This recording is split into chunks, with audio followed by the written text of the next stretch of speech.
The annals of the Grand Extremes mind whisper a warning few dare to heed. In Recap, Tales of Hurting Gods, Chapter 1161, the divine egg trembles with black and white chi, revealing patterns older than any mortal tongue. Qin Mu, standing on the sacrificial altar, senses the presence of two ancient gods within, their voices weaving both guidance and subtle admonition. The taiji diagrams pulse in his mind, illuminating secrets of the five primordial minds, each a crucible of calamity and power. And yet, as stones loosen and fall into his hands, a weighty question presses upon him. Can the treasures of the ancient past be claimed without awakening the calamities that lie in wait?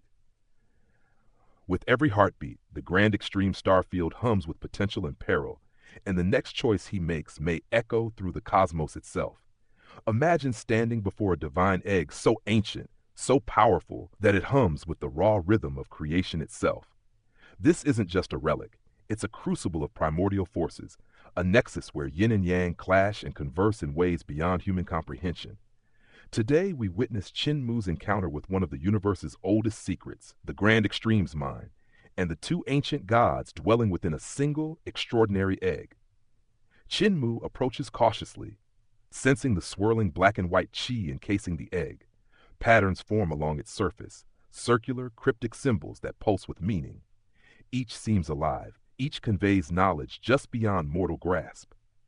When he tries to read them, he realizes the limitation of mortal understanding. The solution? He reaches out with his divine consciousness, brushing against the egg, and suddenly, a taiji diagram blossoms in his mind. Yin and yang dance within it, and voices, ancient and resonant, greet him. Here, the narrative shifts from raw observation to an intimate communion with forces older than the stars themselves. The voices belong to two ancient gods, one male and one female, still unborn but already possessing an awareness of the entire mind. They reveal a startling truth.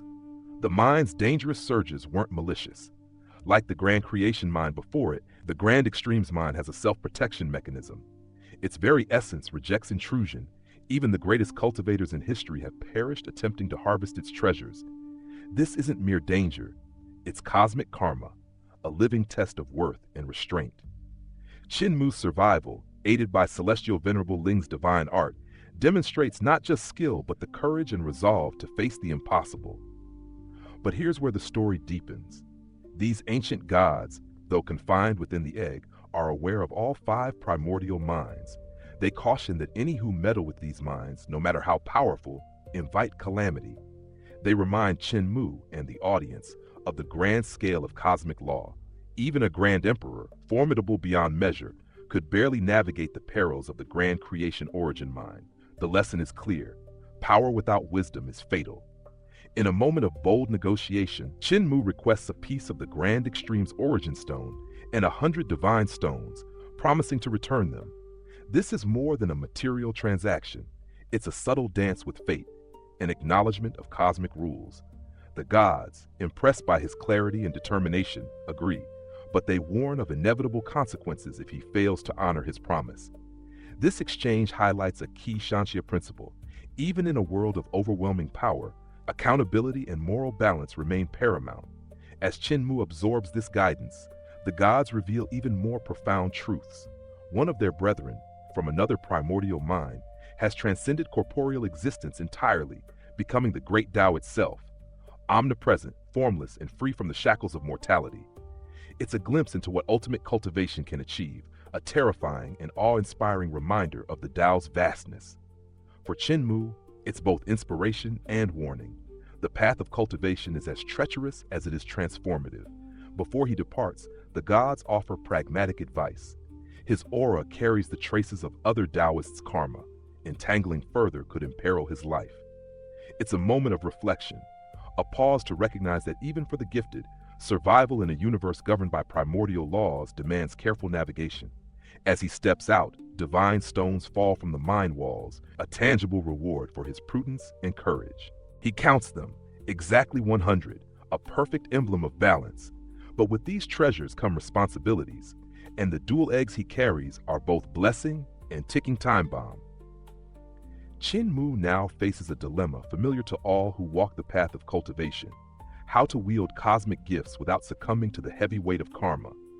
This chapter isn't merely about collecting treasures or communing with gods. It's a meditation on the interplay between power and prudence, the delicate dance of fate and free will, and the relentless pursuit of understanding in a universe that tests the brave at every turn.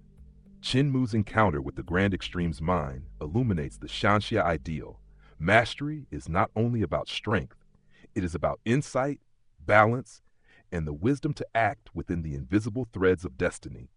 And as the mind's secrets settle around him, one question lingers. How will Qin Mu navigate the burdens of these primordial treasures, and what dangers await him as he steps further into the vast, unforgiving expanse of the ancestral court? Imagine stepping into a place where the very essence of God seems to whisper, where time bends, and the world itself feels like a living relic of creation. Qin Mu had just uncovered a truth most mortals could never comprehend.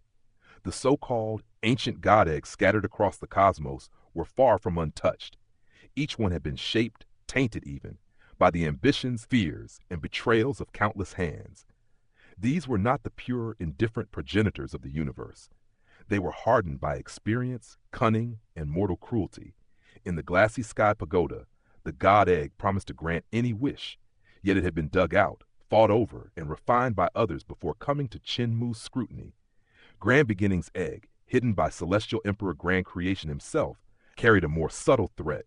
Its power was so absolute that even the emperor feared the birth of a perfect god might eclipse his own dominion. When Qin Mu observed them, these eggs paused in their celestial communications, hinting at secret calculations and hidden plots. Here, we glimpse the first lesson of this saga. Not all divine artifacts are straightforward. Power attracts not just worship, but scheming, and even an ancient god is vulnerable to fear and insecurity. Qin Mu chose patience over immediate conquest. Despite the treasures sprawled across the 5 primordial mines, he recognized a truth that separates the truly wise from the reckless. Not all wealth is meant to be seized, and not every path of cultivation is safe to tread prematurely. With the dragon Qilin and Yanar following, he withdrew, understanding that even supreme treasure grounds can harbor hidden dangers. Here, the narrative reminds us that in Shanxia, restraint often speaks louder than force. A cultivator's wisdom is measured not just in what he claims, but in what he avoids claiming. The journey through the Black Desert revealed another marvel, a void that was not empty, but a living map of cosmic chaos.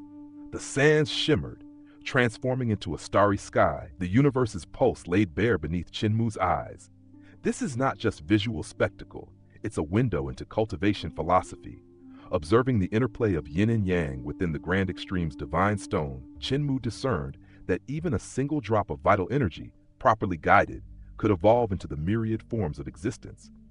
Here, the story teases us with the principle that cultivation is as much about perception and adaptation as raw power. The stones, the eggs, the sands, all were lessons in how energy could be molded, divided, and reborn. And then the true scale of creation struck. Beyond the desert lay the black stump, the remnants of a colossal tree-like formation, concentric mountain ranges forming its rings. At first glance, it seemed ordinary, but closer inspection revealed a staggering truth. This tree was only 16 years old. Yet by every measure of scale within the cultivator's perception, it spanned billions of years in potential growth. Qin Mu's astonishment is not just for spectacle, it's a philosophical reflection. In the world of Xianxia, time is fluid, and the lifespan of a tree or a god is measured not in mortal years but in the cultivation cycles and cosmic energy that shape it. By staking the glassy sky pagoda into the heart of this ancient black peak, Qin Mu established dominion, creating a palace in the center and expanding his protective canopy over the mountains. This act isn't mere territory claiming. It's a demonstration of strategic foresight. Cultivators like Qin Mu do not simply conquer. They integrate, harmonize, and convert the environment into a source of continuous growth. The palace, the pagoda, even the observation of the annual rings, each step is a layering of control, knowledge, and power. Tiny Earth Count, counting the rings, only a few steps in, realizes the incomprehensible scale. What seems 16 years might span 30 billion. Here, the narrative challenges the audience to grasp the vastness of cosmic time and the subtle interplay between perception, cultivation, and divine growth. So, what does all this foreshadow? The ancient god eggs are plotting, the primordial stones hint at paths not yet taken, and the black tree, young yet infinitely old, suggests forces that will dwarf even the most ambitious of cultivators. Qin Mu's restraint, his calculation, and his observations are shaping him into more than a survivor. They mark him as a strategist capable of navigating the collision of divine ambition, mortal cunning, and cosmic law. The question hanging in the air as our story pauses is this: when the ancient gods within these eggs finally awaken, will Qin Mu be ready to meet them? Or will the very foundations of creation rise against him? One thing is certain: this is a story where wisdom and perception will matter as much as sword and spell. And in the next chapter, the stakes will only climb higher, testing not just power, but the Tao itself. Imagine standing before a tree so vast and ancient that time itself seems a whisper in its presence. This was no ordinary forest. This was the legendary Big Black Peak, a remnant of a colossal black tree that had survived not billions, but 30 billion years.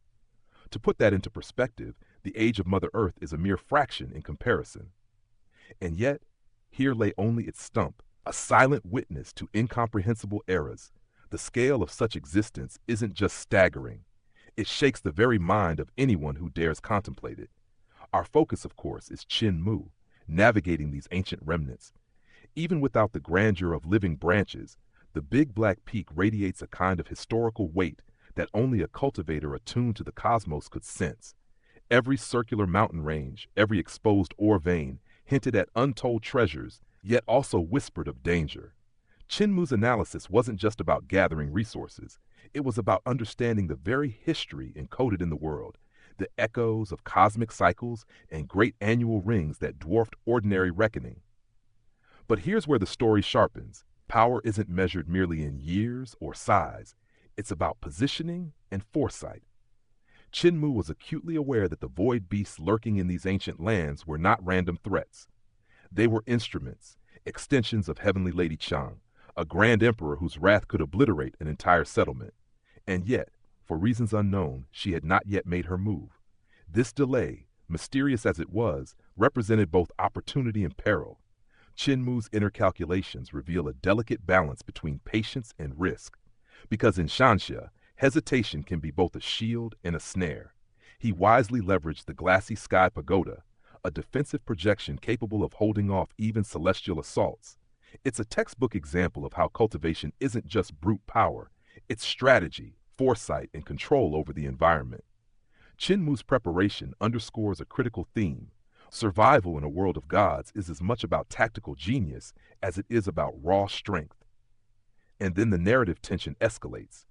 Heavenly Lady Qiang, battered and enraged after an encounter with Celestial Venerable Gong, lashes out, not indiscriminately, but with focus. Her wrath immediately mobilizes the Void Beast Mother, a prime entity capable of reshaping reality itself. Suddenly, the ancestral court trembles under the awakening of countless void beasts, vast eyes appearing in the skies, on the ground, and within rivers and seas, turning the domain into an almost sentient battlefield of observation and threat. The scene isn't just chaos, it's a demonstration of divine hierarchy and the limitations of even the most powerful celestial venerables. These masters are formidable, yet they are outpaced by entities attuned to the void, illustrating the persistent danger of underestimating the primal forces of the universe. And then comes the reveal, the subtle but spine-chilling twist. All void beasts, no matter how disparate, converge toward the north of Ancestral Court, toward the legendary Black Mountain. Even seasoned celestial venerables hesitate, for this place is steeped in desolation and danger, avoided by the masters of creation themselves. Yet someone daring, reckless, or brilliant has chosen this path. The implication is clear. Qin Mu is audacious beyond caution, willing to stake everything in territories others fear to tread. From a storytelling perspective, this chapter is a masterclass in tension. It juxtaposes immense cosmic scale, 30 billion-year-old trees, void beasts that reshape the land, with personal stakes. Qin Mu's survival, his cunning, and the balance of power between gods.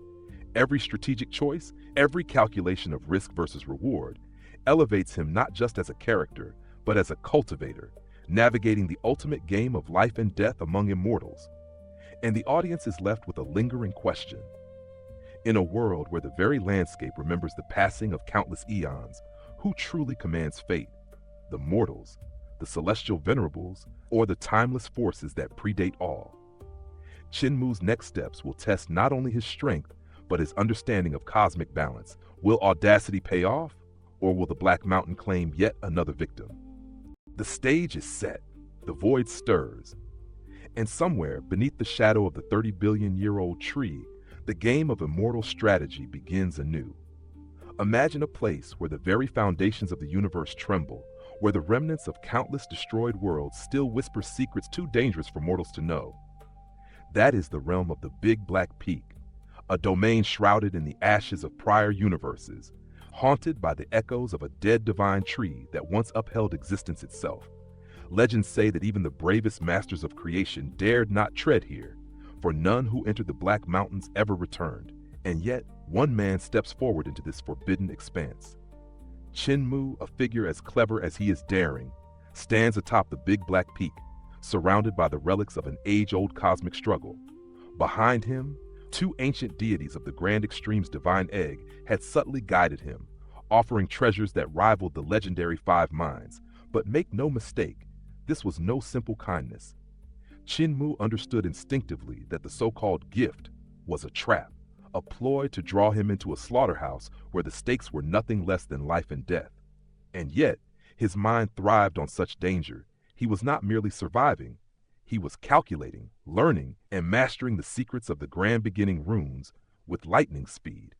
But even as he delved deeper into knowledge, the world around him shifted. A sudden, almost imperceptible disturbance signaled the arrival of the void beasts, a horde of cosmic predators capable of devouring entire heavens. These creatures were mindless, destructive, and innumerable, yet they were guided by a sinister intelligence. Heavenly Lady Chang, manipulating a mother of void beasts to attack the treasures of the first heaven. This was no ordinary siege. It was a test of formation, strategy, and raw cultivation power. And here lies the genius of Qin Mu. Rather than meeting the beasts with mere brute strength, he became the conductor of a celestial symphony of destruction. Drawing upon the glassy sky pagoda, he transformed the heavens themselves into weapons. Each treasure, each Tao mark, each divine relic was not just an object, they were extensions of his will. As the first heaven became the second, and the second the first, Qin Mu's formations clashed with the void beasts in a dazzling ballet of light, sword intent, and cosmic energy. Corpses fell like rain, carving the rings of the dead black tree into mountains of void beast remnants. It was a clash not only of power, but of ingenuity, knowledge against instinct, strategy against overwhelming force. Here, we see the layers of wuxia and shanxia philosophy in action. Qin Mu's cultivation is not merely about raw strength. It is about understanding the Tao of formations, the resonance of divine relics, and the subtle manipulation of cosmic forces. He alone cannot split into an army of hundreds of thousands, but he can wield the fundamental essence of the glassy sky pagoda to achieve what would take multitudes. This is a masterclass in how intellect, courage, and Tao comprehension can rival even the most terrifying, seemingly insurmountable foes.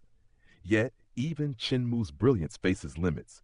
From the void, a monstrous beast emerges, the void beast mother, capable of ripping through 8 heavens at once, swallowing treasures, and exposing the armillary sphere of the glassy sky pagoda itself.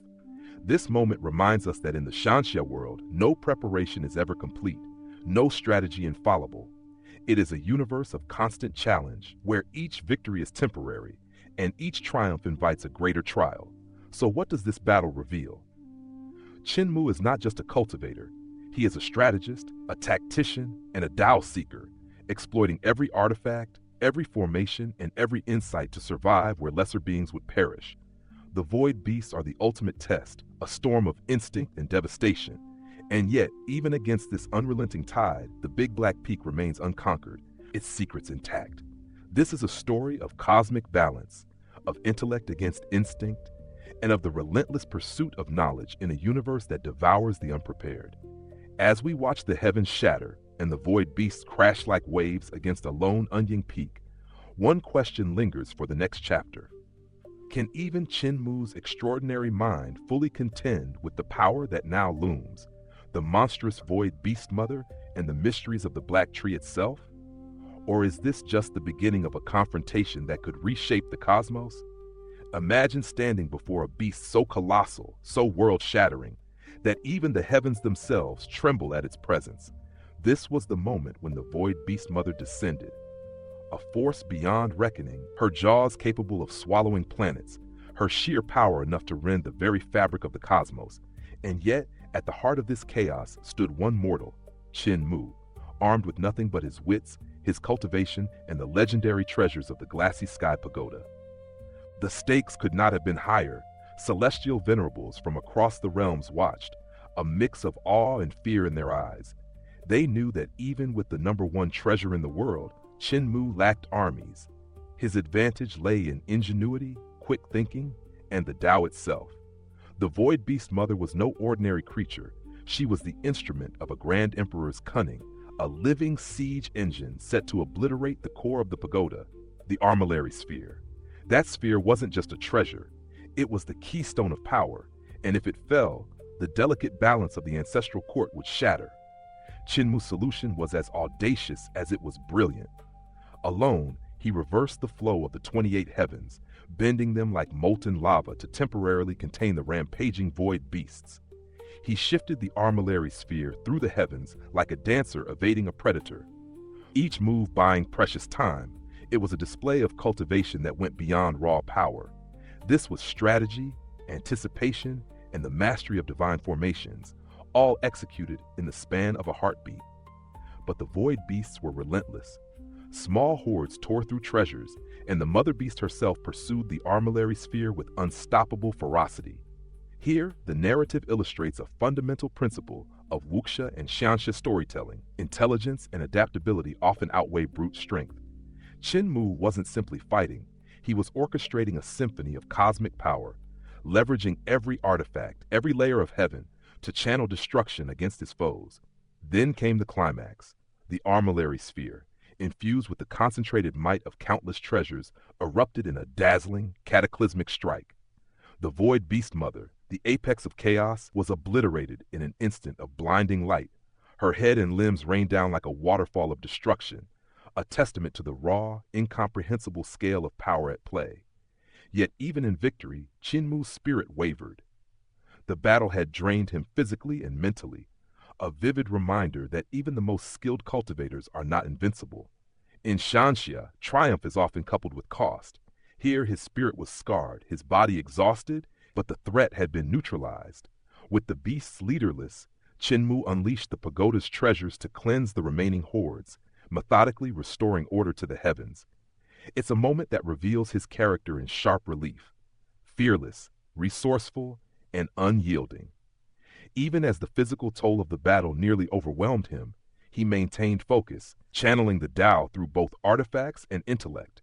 His ability to endure and command these forces illustrates why he is considered extraordinary among mortals, and why even celestial venerables, experienced and immortal, can respect his ingenuity. As the dust settled, the celestial venerables approached. Their arrival underscored the broader political and cosmic stakes. Qin Mu's actions had not gone unnoticed. Praise mingled with concern. The number one treasure land had been recognized, yet its guardian bore visible signs of strain. This scene balances triumph with realism, a hallmark of the best xianxia storytelling. Even the victorious hero pays a price, and every action has consequences. Finally, Qin Mu's composure and strategic foresight shine through. While some expected him to overexert, risking his cultivation to escort the venerables, he simply agreed to send them out, demonstrating confidence tempered with prudence.